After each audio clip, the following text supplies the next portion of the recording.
¿Qué tal? Muy buenas noches, bienvenidas y bienvenidos a su programa Mirada Crítica. Hoy estamos a 31 de enero de 2022, pues muchos temas aquí en Rompimiento.tv en este programa. La verdad les agradecemos muchísimo estar con nosotras y con nosotros. Hoy, por supuesto, uno de los temas relevantes es la votación del Sindicato Petrolero, el Sindicato Petrolero Trabajadores de la República Mexicana, Pemex. Y aquí la pregunta es, ¿más o menos de Romero de Champs? Sabemos que físicamente él no está en la votación, pero pues ahí hay varios personeros, sobre todo uno que se llama Ricardo Aldana, de la cual pues vamos a hablar un poquito hoy de cómo se da esta situación. Ahorita pues en una hora más, se supone que a las 7 de la noche ya se cierra la votación electrónica, pero pues por el tiempo digamos por el horario más bien de algunas ciudades en la República Mexicana, sobre todo las del norte del país, que son 2 horas menos, pues va a ser hasta como a las 9 de la noche cuando va a cerrar la votación. Recordemos, se está haciendo por un sistema remoto de votación laboral que se llama Sirvolab, para que, pues, ahora la dirigencia del Sindicato de Trabajadores Petroleros de la República Mexicana, que nombre, recordemos, se encuentra sin alguien que la comande. Es un decir, porque sabemos que tras bambalinas se mueven ahí muchas cosas por los mismos de siempre, que están ahí, pues, ya desde muchos años atrás. Lo que sí sabemos que formalmente, recordemos que aquí, como dirían algunos sociólogos, está la organización formal y la organización informal dentro de cada empresa, y la formal, digamos, es la que define todo el organigrama que se tiene, que si la dirección general, que si los subdirectores, que si jefes de departamento, de oficina, etcétera, pero la informal, digamos, es la que lubrica o la que entorpece muchas veces, pues, este tipo, o bueno, o cualquier organización. Y ahí es pues ya cuando entran las relaciones personales, los favores, pues ahora sí que los odios, las afinidades, los grupos, subgrupos, y lo que también por ahí otro autor llamaba el pequeño poder. Bueno, pues recordemos que Romero Champs renunció por ahí de mediados de octubre de 2019 al sindicato, y que recordemos que esta renuncia fue por presiones político-judiciales. Él tiene varias investigaciones abiertas en su contra por corrupción por parte de la Fiscalía General de la República, por ejemplo, enriquecimiento ilícito, desvíos y corrupción. Y aquí, pues, la pregunta que podríamos hacernos, ¿te acabará con el cacicazgo, corrupción, violencia y dispendio que ha caracterizado a este sindicato? Pues, hijo, si no desde hace décadas, o si más dicho, si no desde su formación, sí, pues tienen muchísimas décadas que desafortunadamente así opera el sindicato. Y es muy importante, de hecho, este es el segundo programa que le dedicamos en poco tiempo, porque recordemos, pues el país se mueve, querámoslo o no, ahorita pues a base de derivados del petróleo, en lo que se encuentran alternativas, digamos, para movernos con energías más limpias, otro tipo de situaciones. Ahora pues, somos totalmente dependientes de esta situación. Imagínense que no haya gasolina, combustible, etcétera, para mover aviones, para mover pues, vehículos, tanto particulares como de otro tipo. También las cuestiones energéticas que, pues, México depende en gran parte de esta situación. Bueno, no solo México, prácticamente todo el mundo. Y aquí, pues, lo que siempre hemos dicho, sí es cierto, va a ser muy caras este tipo de contrarreformas que está organizando este gobierno, pero también, pues, el dejarlas continuar como están, pues nos va a llevar a que sigamos con este ritmo de desigualdad, con este ritmo de inequidad, y también pues, con este nivel de dependencia que tenemos hacia otros países, en concreto de Estados Unidos, por ejemplo, para que pues, nos mande gasolinas, y ya sabemos que pues, México lo han ido destartalando a la principal empresa nacional, que es precisamente Petróleos Mexicanos. Bueno, fíjense, tan está así el rollo. El sindicato petrolero se creó desde la época de Lázaro Cárdenas, si mal no recuerdo, por ahí en 1935, y apenas el 26 de marzo de 2019 le dieron lugar al Sindicato Petroleros de México, que se llama Petromex, al cual le dieron su registro el 26 de marzo de 2019, es decir, tiene más de 2 años. Bueno, pues hablamos de este enorme sindicato. Es un gran sindicato en términos numéricos. Sí, efectivamente fue en 1935, en el periodo del general Lázaro Cárdenas del Río.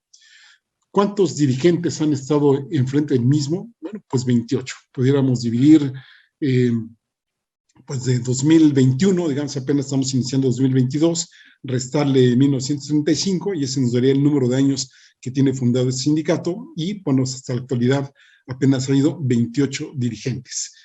y pues si uno dijera pues hay equidad aquí, pues diríamos que podríamos sacar un promedio de años, pero no es así, ¿no? De los muy pocos y muy tristemente emblemáticos dirigentes de este sindicato, pues está, por supuesto, Joaquín Hernández Galicia, la famosa Quina, la Quina que pues estuvo ahí al frente del sindicato nada más 31 años, de 1958 a 1989, y eso pues ahora sí que pues Carlos Salinas de Gortari lo sacó de ahí en su momento. Y después vino Carlos Romero Champs, después de un breve interludio, vamos a llamarlo así, pues de unos 4 años. Carlos Romero Champs estuvo desde 1993 hasta 2019, es decir, ya con este gobierno como que no se le repitió la oferta de continuar al frente, insisto, desde el punto de vista formal, y pues él no igualó los 31 años de la Quina y únicamente estuvo 26 años. Insisto que es un decir, porque vaya que se han tenido ramificaciones ahí y vaya que se siguen haciéndose cosas pues en este sindicato. Recordemos que al menos estos dos personajes, más algunos otros, han hecho que este sindicato sea un verdadero nido de corrupción y de contubernio con los gobiernos en turno, y que también pues ha tenido un papel muy protagónico en la chatarrización y en los despojos que le han hecho a Pemex. Pues, como no leer, insisto, hay que leer aquel libro de Rebeles, los libros de Ana Lilia Pérez, donde hablan de todas estas corrupciones, por ejemplo, el caso de Pemex RIP, ¿no? Donde de verdad que documenta y espanta la cantidad de pues, fraudes, de chanchullos y de pues cosas muy feas que le han hecho precisamente a petróleos mexicanos. Y también ya sabemos que en este tipo de cosas pues se han enriquecido sin medida, tanto ellos mismos como pues también han pasado ahí la charola, como dirían en alguno de los textos que recientemente porque hace algunos años más bien se publicaron por ahí, y que sabemos que eso les ha permitido financiar campañas políticas en todos los niveles, créanme, desde presidencia de la República, pues si no, pregúntenle, por ejemplo, ahí la cuestión del Pemex Gate, hasta cuestiones que tienen que ver con gobernadores, presidentes municipales, por supuesto, y de manera importante también senadores y diputados. Bueno, pues estas dos dirigencias, aunque también no se quedan atrás la de Salvador Barragán Camacho y Sebastián Guzmán, pues son las que más han brillado por sus actos de corrupción y toda la clase de delitos que ustedes se ponen ahí a leer, que les hacemos una cordial invitación a ello, pues podemos sumarle muchas cosas más. Pues el día de hoy, alrededor de 89,000 petroleros van a elegir democráticamente, al menos esa es la apuesta, mediante una votación electrónica, ya les decía la plataforma Servolab, al nuevo dirigente del sindicato. Se apuntaron 25 candidatos. Aquí, pues, en alguno de los lunes del programa estuvimos incluso comentando los 5 primeros personas que pasaron allá a la mienera. Obviamente siguieron las presentaciones toda la semana. Una por ahí le reclamó a la Secretaría de Trabajo y Previsión Social que no fuera un estorbo y que pues sacara precisamente a Aldana de ahí, ¿no? Bueno, pues fue muy interesante ver los 5 minutos de cada uno cuando estuvieron allí en el estrado. Esta plataforma Silverlab, pues se nos dijo, bueno, por lo menos los candidatos o los aspirantes no han dicho, algo al contrario, que estuvo supervisada por 400 servidores públicos, supongo que deben ser de la Secretaría de Trabajo y Previsión Social y también del Centro Federal Laboral. Bueno, sin contar esta votación, es decir, hasta la votación anterior y desde su fundación en 1935, los líderes de este sindicato eran escogidos mediante el voto a mano alzada, pero no de todos, ¿no? No vayan ustedes a pensar que los miles de trabajadores iban a votar a ver qué onda. No, simple y sencillamente iban los 36 delegados que conforman el igual número de secciones del sindicato en todo el país, y que estos pues eran los únicos que acudían a la Asamblea General, es decir, eran los escogidos de los dioses que dizque iban en representación de los trabajadores. Ya sabemos qué es esto de la representación, igual como usted seguramente lo representa su diputado o diputada, lo representa su senador o senadora, que a veces ni conocemos el nombre, ni conocemos sus plataformas, ni nada, pero eso sí, pues se arrogan como si estuvieran ahí representándonos, para que ya sabemos que para nada, ¿no? Otro dato curioso era que usualmente solo había un candidato, uno, que era votado de manera unánime, como se acuerdan ustedes cuando por ahí José López Portillo ganó la presidencia de la República, donde compitió pues contra él mismo, con que él o su mamá, su abuelita, su tía, etcétera, hubieran votado por él, pues ya con eso ya era presidente de la República. Y aquí volviendo a la votación del día de hoy, pues se pretende que el sufragio sea libre, secreto y sin coerción. De hecho, pues ya por ahí, si ustedes revisan algunos diarios, todavía un poquito antes del programa los volvimos a revisar, pues ya había por ahí algunas quejas, sobre todo en el sentido de que pues, en la votación se podía hacer una captura de pantalla, que aparentemente la Secretaría de Trabajo y Previsión Social dijo que no se podían hacer, y que eso pues se presta a muchas cosas, porque si finalmente pues yo estoy en cierto grupo, pues doy mi voto, pongo captura de pantalla y así pues es una forma de demostrar que voté por X o por Y candidato. Bueno, pues en esto que estamos hablando, otro de los, digamos, arroces sucios de esta elección, pues ya lo mencionaba yo ahorita, es que está el contendiente veracruzano Ricardo Aldana Prieto. Y digo veracruzano porque él nació en Orizaba por allá de 1954. Y él participó, fíjense ustedes, en el Pemex Gate. Él era tesorero, donde hubo un desvío de 1.500 millones de pesos del sindicato para el financiamiento de la campaña priista de aquel entonces de Francisco Labastida Ochoa en el año 2000. Se acuerdan ustedes que fue precisamente cuando compitió con Fox. Pero sí, también hay que decirlo, ya se sabe que tanto él como Romero Champs, que por cierto no fue imputado, pues fueron exonerados en el gobierno de Vicente Fox. Fíjense ustedes, por falta de pruebas, y eso que en el caso del Partido de Revolución Institucional fueron multados por 1.000 millones de pesos, pero no hubo pruebas, ¿no? Como siempre, parece ser que en el país hay responsabilidades, pero no hay responsables, y aquí pues a Ricardo Aldana le dijeron, pues no, sígale usted, señor, disculpen la molestia, pues sigue usted ahí en sus funciones de tesorería y cuando pueda, pues ahí participe por la dirigencia del sindicato. Y pues si hay alguien considerado cercano a Romero Champs, créanme que sé, ¿no? Bueno, por ahí dicen las malas lenguas que es el compadre, el cuasi hermano de Carlos Romero Champs, el compañero de parrandas, etcétera, etcétera, etcétera. Este sindicato, por cierto, hay que decir que no fue hecho necesariamente para proteger a los trabajadores. Habría que irnos a la historia, habría que ver cómo se dio la coyuntura de la expropiación petrolera, cómo se estaban dando las condiciones, cuáles fueron las piezas que movió en su momento el general Lázaro Cárdenas del Río, justamente para nacionalizar a Pemex, y también, pues, por supuesto, para acentuar las contradicciones que desde el punto de vista internacional le permitieran dar una salida al gobierno de Lázaro Cárdenas y que pues, permitiera de alguna forma tener una defensa legal ante los reclamos que pues, iban a tener las empresas de ahora sí que de los países de los que provenían, ¿no? Recordemos que estábamos en épocas de guerras mundiales, ya había pasado la Primera Guerra Mundial, pues ya estaba en puerta la Segunda, ya iba a empezar, es decir, un aspecto que por una parte sí ayudó, pero por otra parte pues también hizo las cosas más complicadas, y ahí pues el sindicato básicamente sirvió desde, pues podríamos decir, prácticamente desde sus inicios, política y económicamente, a los poderes en turnos y a la clase dirigente. Para algunos analistas, inclusive desde la nacionalización de Pemex, recordemos que esto fue el 18 de marzo de 1938, 3 años después de la creación del sindicato, pues este sindicato ha estado controlado por el gobierno, por cada gobierno que está en turno, y sobre todo tiene un mayor control desde el gobierno de Miguel Alemán, por ahí del sexenio de 1946-1952, en que también algunos lo ubican como, para el caso concreto del sindicato petrolero, pues como una época de carrismo sindical, en donde, pues por un lado, el líder ganaba muchísimo, habría que ir algunas canciones, por ejemplo, de Oscar Chávez hasta al respecto, y los gobiernos pues tenían cierta tranquilidad de ver que por ahí pues no les metían ruido alguno. Y ya mencionábamos nosotros dos personajes clave de los últimos años de este sindicato. Uno de ellos fue La Quina.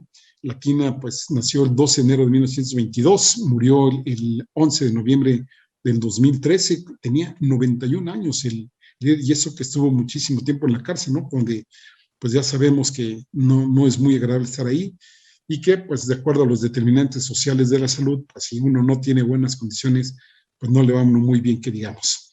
Bueno, pues La Quina fue líder del sindicato gracias al apoyo del expresidente Adolfo López Mateos, que pues estuvo por ahí pues en esa época, y La Quina, como les decía, pues gobernó del 58 al 89, cuando pues Carlos Salinas de Gortari acabó con él. De hecho, La Quina llama a Carlos Salinas de Gortari, o lo considera más bien como un traidor a la patria, y en algunas de las entrevistas que le han hecho, pues ha mencionado que a los traidores de la patria no se les perdona, sino que se fusila, ¿no? Y hay que recordar que Carlos Salinas de Gortari, pues vino también de haber supuestamente triunfado en las elecciones presidenciales a Cuauhtémoc Cárdenas.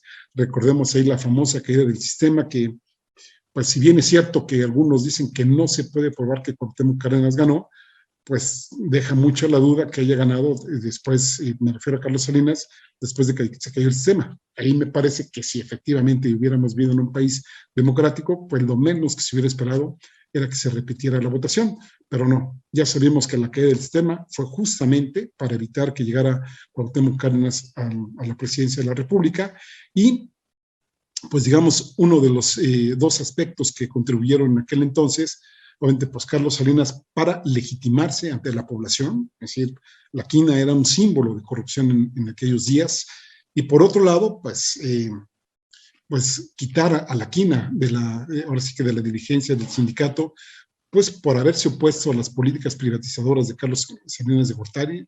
Varias veces se pronunció al respecto, en algún momento las clasificó, fíjense ya en aquel entonces de neoliberales, pero también, y parece que uno de sus mayores, pues ahora sí que desaciertos, vamos a llamarlo así, en términos políticos para él, fue justamente haber apoyado a Cuauhtémoc Cárdenas allá con la creación del Frente Democrático Nacional. Bueno, pues a inicios de 1989 el ejército mexicano lo arrestó, estamos hablando del 10 de enero del 89 en Ciudad Madero, Tamaulipas, fue condenado a 35 años de prisión por tráfico de drogas. Entonces, si el tipo, pues, ahora sí que le fumaba por ahí, que no sería raro, o si le sembraron, no lo vamos a ver, también por acopio de armas y también por homicidio calificado. También todo el círculo más cercano de la quina, entre ellos Salvador Barragán Camacho, que también su círculo, incluyendo a Salvador, fueron acusados de acopio de armas y de asesinato en primer grado, pero curiosamente, y eso lo resaltan varias notas que leímos al respecto, no fueron acusados ni de corrupción ni de enriquecimiento ilícito, lo cual nos habla que fue, ahora sí que como dirían en términos del Padrino, un ajuste de cuentas, ¿no? Entonces, la quina, Barragán y otros 30 petroleros fueron encarcelados y obviamente pues echados del sindicato. En aquel momento, en el interludio del que les hablaba, lo sustituyó Sebastián Guzmán Cabrera, también señalado como corrupto, a quien se le acusaba de haber hecho pues, grandes cantidades de dinero por la venta de plazas en petróleos mexicanos. También a la quina se le asoció en aquel entonces, ya se me estaba pasando decirlo, con el patrocinio de la publicación de un libro, ¿no? Un libro que se llamó Un asesino en Palacios, es decir, refiriéndose a Palacio Nacional, donde pues ahí se relata que probablemente o Raúl o Carlos Salinas de Gortari asesinaron en la casa de su papá Raúl Salinas Lozano a una empleada doméstica con un rifle calibre 22. No quedan muy claras las circunstancias de pues ahora sí que de este asesinato, de este homicidio. No se ven, bueno, yo no tendré elementos para decirle si fue un homicidio imprudencial o un homicidio doloso. El hecho es que sí, efectivamente, pues la señora murió ahí a manos de alguno de los dos y pues se publicó un libro en ese momento. No he tenido la oportunidad de leerlo, pero ahí anda circulando. Si alguien lo tiene por ahí, pues se los agradecería muchísimo, aunque sea en PDF. Y bueno, regresando a la quina, pues la quina salió en libertad en el año 2000. Según una nota de sinembargo.com, en septiembre de 2013, 2 meses antes de su muerte, la quina aseguró que buscaría el apoyo del entonces gobernador de Tamaulipas, Egidio Torre Cantú, para recuperar un fideicomiso de 3,000 millones de pesos. Imagínense, 2013, ¿sí? Bueno, o la época que agarraron a la quina, 89 por ahí, lo que serían 3,000 millones de pesos que ese líder tenía del sindicato. Entonces dice que quería recuperar este fideicomiso que se le quitó luego de su detención para regalárselo, bueno, quería recuperarlo para regalárselo a todos los pobres de México. Todo indica también, y esto también de acuerdo a la quina, que Carlos Salinas de Gortari dice él que le intentó matar al menos 5 veces. Y bueno, pues en algunas entrevistas que da y que le recoge, sin embargo, también, y pues es que se refiere a los expresidentes, pues de una manera no muy amable, que digamos, ¿no? Por ejemplo, Ernesto Zedillo lo menciona como un tonto, a Fox lo califica como un payaso, y a Calderón lo menciona o lo califica, digamos, como un borracho y dice, ya estamos hartos de presidentes tontos como Cedillo, payasos como Fox y borrachos como Calderón. Y por supuesto de Carlos Romero de Champs, pues no es que se refiera muy bien para él, él lo llama la ramera y lo define como un tipo riquísimo que vendía las plantas, los exámenes médicos, vendía los préstamos y que, en su opinión, él debería de estar o preso o muerto. Uf, qué fuerte, ¿no? Bueno, ahorita vamos a hablar un poquito de Carlos Romero Champs. Nada más vamos a citar, entrecomillado, por supuesto, los logros que tuvo la Quina dentro de su gestión de nada más 31 años, ahí al frente del sindicato petrolero, ¿no?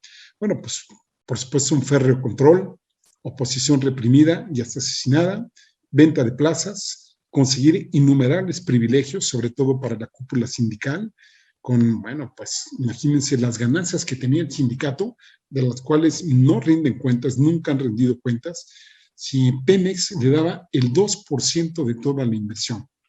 Bueno, habría que, insisto, por favor lean este libro de Ana Lilia, donde habla de las comisiones que están, ahora sí que por ley, Pemex obligado al darle al sindicato petrolero y que, insisto, no rinden cuentas de nada, de nada. Y todo ese dinero, pues el poder político, como mencionamos hace rato, y económico, que pues fue, imagínense, cada año, durante 30 años, que le estén dando una cantidad infinita de dinero y que no rinda cuentas, pues ahí hay que poder haber hecho con ese dinero, cuánto dinero habrá repartido entre los tres poderes de la Unión, ejecutivo, legislativo y judicial, cuánto a nivel federal, cuánto a nivel estatal, cuánto local, cuántos moches habrá repartido para sugerir, entrecomillado también, pues candidatos para ser diputado federal o local, senadores, senadoras, presidentes municipales, en fin, imagínense ustedes, ¿no? Y luego siguió Carlos Romero Champs. Él es tan pequeño, nació en 1944, y pues sí, nos han hecho el favor de seguirnos en este programa de él, ya varios años atrás hemos hecho algunos programas, tanto de él personalmente como de algunos miembros de su familia, sobre todo de sus hijos, una hija y un hijo que él tiene, pues que hacen gran ostentación de la riqueza que tienen, ¿no? Y no lo mencionó, bueno, lo que hemos mencionado hasta ahora, pues es, y ahora sí que información pública, ¿no? Porque desafortunadamente, pues no tenemos modo de ver qué otras cosas se nos han quedado en el tintero y que seguramente debe de haber por ahí.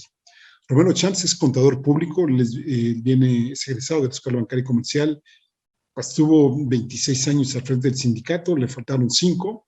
Ahora sí que, pues ya ven que hace poco estaba el rollo de su jubilación, digo, es un cinismo brutal, y que sabemos que él fue otro de los grandes cómplices de los gobiernos del PRI y del PAN para el desvío de recursos, para el robo de recursos, diría yo, que iban a parar, pues al igual que con la Quina, a campañas políticas, a sus bolsillos de él, familiares y camarillas, a cabildear, imponer personas en determinados puestos y también a desmantelar a Pemex. Recordemos, pues Romero Champs fue uno de los que aprobó la reforma energética de Peña Nieto y también pues jamás hizo panchos, como diríamos aquí en el país, de todas las medidas que se hicieron en contra de petróleos mexicanos.